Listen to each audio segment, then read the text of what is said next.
ನಮಸ್ಕಾರ ಕರ್ನಾಟಕ. ಎಲ್ಲರೂ ಹೇಗಿದ್ದೀರಾ? ಎಲ್ಲರೂ ಚೆನ್ನಾಗಿದ್ದೀರಾ ಅಂತ ಭಾವಿಸ್ತಾ, ದರ್ಶನ್ ರವರು ಇವತ್ತು ಕೋರ್ಟಿನ ಹಾಜರಾತಿಗೆ ಬಂದಿದ್ರು. ಇವತ್ತು ವಿಚಾರಣೆ ಇತ್ತು.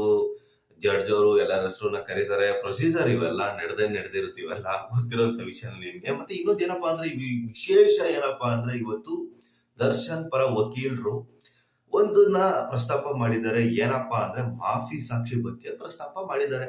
ಜಡ್ಜ್ ಮುಂದೆ ಈ ತರ ಫೋನ್ ಮಾಡಿ ಪೊಲೀಸು ಲಾಯರ್ ಅಂತ ಹೇಳಿ ಮಾಫಿ ಸಾಕ್ಷಿ ಹೇಳಿ ಅಂತ ಪ್ರೆಜರ್ ಆಗ್ತಿದ್ದಾರೆ ಅಂತ ಜಡ್ಜ್ ಮುಂದೆ ಹೇಳಿದ್ದಾರೆ. ಜಡ್ಜ್ ಕೂಡ ಒಂದೇ ಮಾತಲ್ಲಿ ಎದುರಿಸಿದ್ರು. ಇದಕ್ಕೊಂದು ಅರ್ಜಿ ಹಾಕೊಂಡು ಇದ್ರ ಬಗ್ಗೆ ಮಾತಾಡೋಣ, ವಿಚಾರಣೆ ಮಾಡೋಣ ಅಂತ ಕೂಡ ಹೇಳಿದ್ದಾರೆ. ಇದು ಯಾವಾಗ ಮಾಡ್ತಾರೋ ಗೊತ್ತಿಲ್ಲ. ದರ್ಶನ್ ಪರ ವಕೀಲರು ಇಲ್ಲಿ ಮಾಫಿ ಸಾಕ್ಷಿ ಅಂದ್ರೆ ಏನ್ ಗುರು? ಮಾಫಿ ಸಾಕ್ಷಿ ಅಂದ್ರೆ ಇವಾಗ ಏನಾಗುತ್ತೆ ಅಂದ್ರೆ ಯಾವ್ದೋ ಒಂದು ಸುಲಿಗೆ ಪ್ರಕರಣ, ದರೋಡೆ, ಅದು ಇದು ನಡೆದಿರುತ್ತೆ. ಒಂದ್ 5-6 ಜನ ಸೇರ್ಕೊಂಡು ಮಾಡಿರ್ತಾರೆ.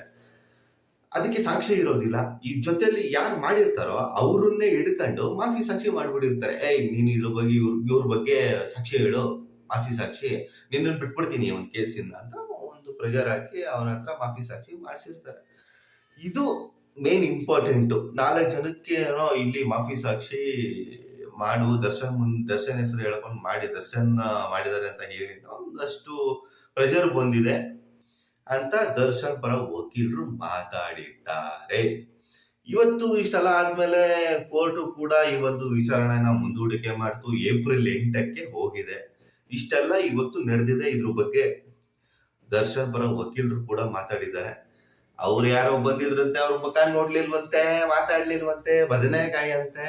ಇವೆಲ್ಲ ನಮಗೆ ಬೇಕಾಗಿಲ್ದಿರೋ ವಿಷಯ. ಇವತ್ತು ದರ್ಶನ್ ಕೇಸ್ ಇಷ್ಟೆಲ್ಲ ನಡೆದಿದೆ ಕೋರ್ಟ್ ನಲ್ಲಿ. ನಿಮ್ಗೇನ್ ಅನಿಸಿದೆ? ಅನಿಸಿಕೆ, ಅಭಿಪ್ರಾಯ ಕಮೆಂಟ್ ಬಾಕ್ಸ್ ಅಲ್ಲಿ ತಿಳಿಸಿ. ಆದಷ್ಟು ಈ ಒಂದು ವಿಡಿಯೋನ ಶೇರ್ ಮಾಡಿ, ಲೈಕ್ ಮಾಡಿ, ಕಮೆಂಟ್ ಮಾಡಿ. ಮುಂದಿನ ಅಪ್ಡೇಟ್ಗಳನ್ನ ಕೊಡೋದಕ್ಕೆ ಬರ್ತೀನಿ. ಅಲ್ಲಿವರೆಗೂ ನಮಸ್ಕಾರ.